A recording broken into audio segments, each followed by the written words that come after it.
This is the Nintendo 3DS. It's a handheld gaming device which allows you to play your games in stereoscopic 3D without the need for special 3D glasses. But what if I told you that this may be one of Nintendo's last truly handheld gaming devices? Now that question probably raised a few eyebrows, as you might be thinking, what about the Nintendo Switch? Isn't that handheld? Well, it's true the Switch can be played on the go. It isn't exclusively a handheld console, but rather a home/handheld hybrid. I'm talking about an original console that started out and stayed a handheld device, so that also takes models like the Switch Lite handheld out of the question. Now, handheld gaming has always been a concept game developers have been trying to upgrade, because let's be honest, if you find that you have a lot of downtime while out of the house, then what's a better time killer than playing one of your favorite games, especially when they look visually stunning. Well, with the aforementioned Nintendo Switch and other portable devices like the Steam Deck, the line between at-home and handheld consoles have started to blur. These new handhelds and hybrids have the capability of putting out graphics that you'd expect from something you'd have to plug into a TV at home to work. The true handhelds from before were always lacking that sort of feel, but that didn't stop them from trying new ideas. The 3DS was a pretty innovative concept, as there weren't really any gaming devices, or devices in general, that use this technology.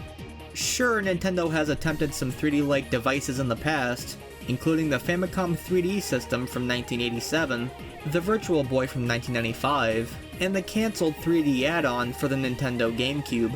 These devices would ultimately be the driving force behind this unique gaming console that fit in with the growing trend of 3D media, which makes characters and objects look like they're jumping out at you.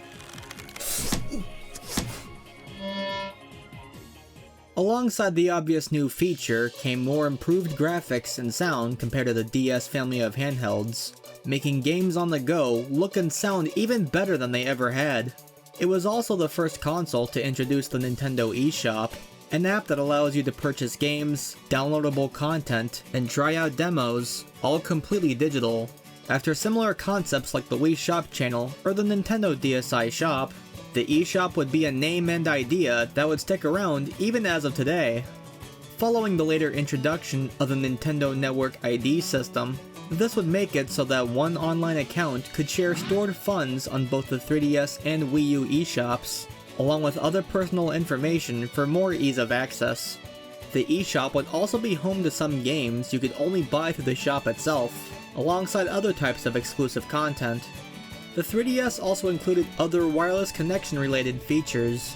It had its own web browser, which doesn't really work that well now with the internet today. But a couple of features that most 3DS owners would definitely remember are Street Pass and Spot Pass. Street Pass served as a means to connect random people together by sharing with them your own customized Mii for their Street Pass Mii Plaza, an app that had a bunch of games and activities which you could only progress through by connecting with more 3DS consoles. It made going out somewhere fun, so you could gain new tiles to complete pictures, or gather new members for your team to set out on a quest to rescue your Mii. Now, Spot Pass, on the other hand, was all internet-based, but you could get access to updates and news about upcoming games when you connect a 3DS to certain stores' Wi-Fi, as well as any other sort of downloadable content for your games. The 3DS was also built with two cameras, with the outer having 3D support. The camera's not really that good. For example, you can see this picture I took of the recent total solar eclipse with my phone versus the 3DS. You know, I'm not sure what I was expecting with the camera. I mean, it is a white circle and all, but it's in 3D. There'd even be some new technology that had rarely been seen for a game console: augmented reality. Bundled with the 3DS were a collection of AR cards, which when hovered over with the outer camera, would make the characters on the AR cards come to life. With these, you could play special games, take pictures with the characters in real life, and eventually with the release of future games, would let you experience other activities within the real world.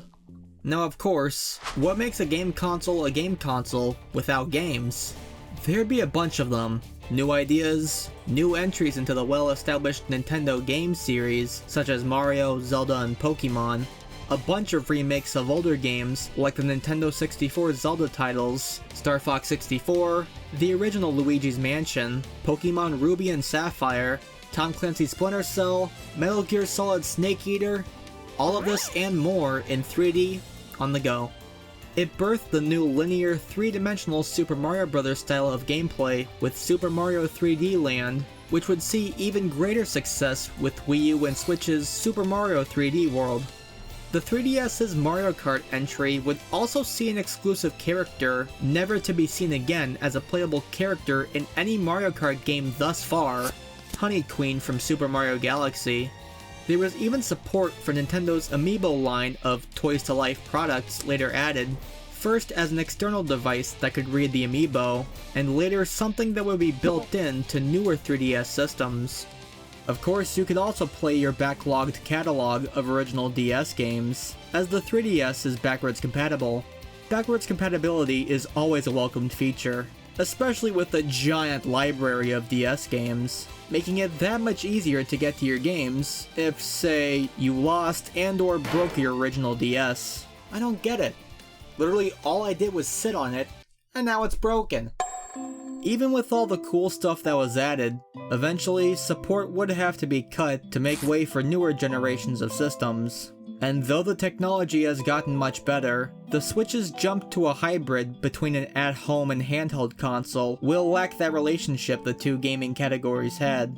Not to mention, what makes a completely handheld console even more obsolete are mobile phones. Sure, smartphones were around when the 3DS first came out, but they weren't nearly as widespread as they are today. Nintendo pushed for making their own mobile games that could help you kill a little time, and since most people would be carrying a phone around, what was the point of lugging an extra thing in your pocket if you just wanted to play something? As of April 8th, 2024, Nintendo would put the final nail in the coffin, shutting down the online servers for games and other services for both 3DS and Wii U, ultimately putting this generation of consoles to rest. I think it's safe to say they probably aren't going to go back to traditional handhelds with the products they have now, but if you still have one of these and haven't gone through it in a while, I'd recommend doing so. If you enjoyed this video and want to see more like it, share your thoughts in the comments below. With that being said, thank you for watching, and until next time, take care and peace.